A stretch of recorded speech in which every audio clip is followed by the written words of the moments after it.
Assalamualaikum warahmatullahi wabarakatuh. Perkenalkan, nama saya Fitri Siti Nurhasana dari Prodi Sistem Informasi Universitas Terbuka Palembang.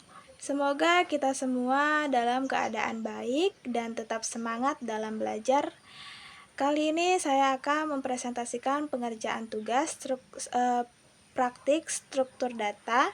Saya akan menjelaskan setiap soalnya dengan background praktik yang saya buat.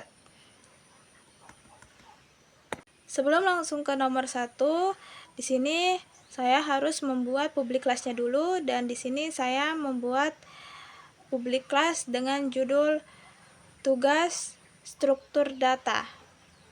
Baik, langsung saja saya jelaskan satu persatu dengan background yang saya buat atau praktekan.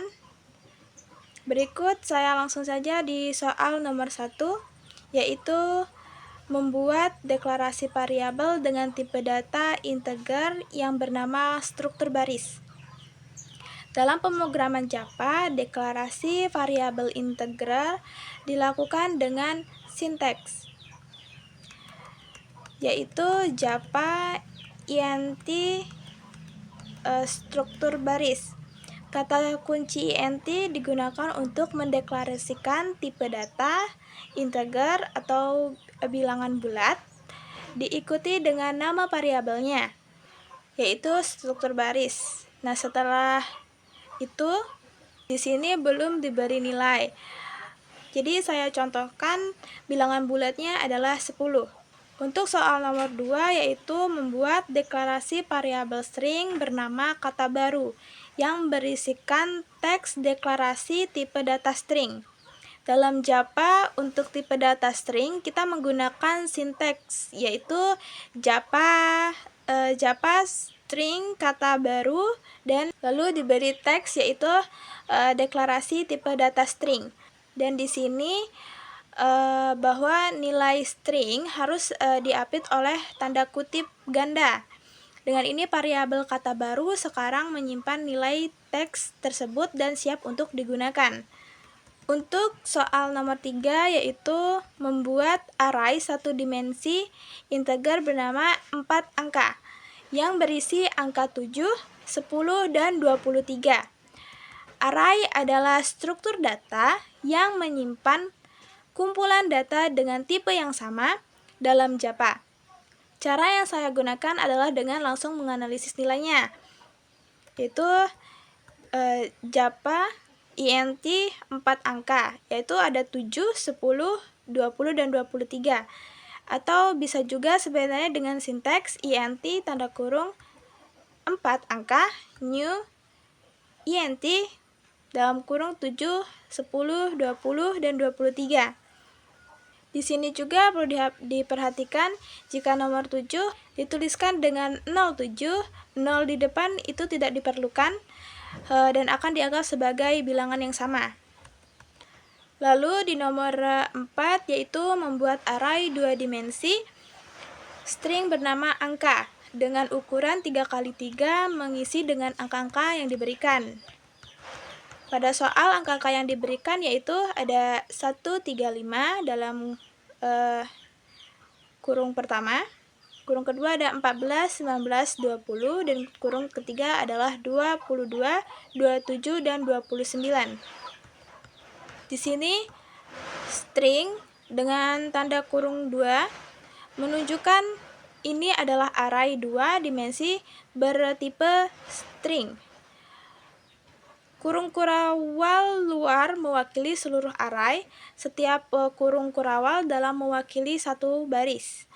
Karena diminta tipe data string, semua angka saya tulis dalam tanda kutip. Urutan pengisian adalah baris yang pertama seperti tadi, baris pertama ada 1, 3, 5 dalam kurung pertama.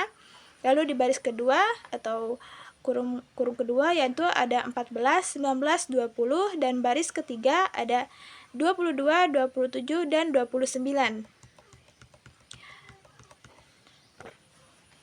Lalu di soal nomor 5, yaitu membuat deklarasi linked list dengan nama list angka yang berisi nilai 22, 19, 44, 60, dan 72. Linked list adalah struktur data yang terdiri dari node-node yang saling terhubung dalam Java. Kita menggunakan kelas linked list dari package Java util, yaitu Java, import Java util linked list, lalu ada public class tugas struktur data, public status voice main string argers, itu saya tulis di paling atas. Linked listnya itu ada list angka, maksudnya ada list angkanya ada 22, 19, 44, dan 60 dan 72. Pertama, kita perlu mengimport linked list dari package Java util. Linked list integer berarti linked list yang hanya bisa menyimpan tipe data integer. New linked list untuk membuat objek linked list baru. Metode add dengan tanda kurung digunakan untuk menambahkan elemen ke dalam list secara berurutan. Untuk yang terakhir yaitu membuat kode ini semua itu saya lengkapi dengan beberapa statement system out print untuk menampilkan nilai variabel, sehingga kita bisa memverifikasi bahwa program bekerja dengan benar.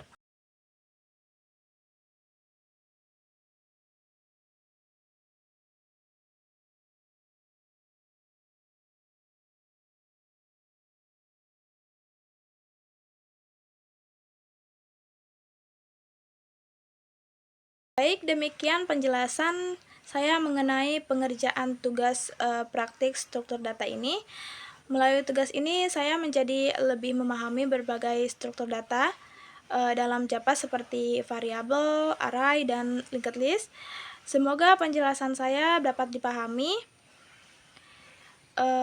Dan terima kasih atas perhatiannya. Wassalamualaikum warahmatullahi wabarakatuh.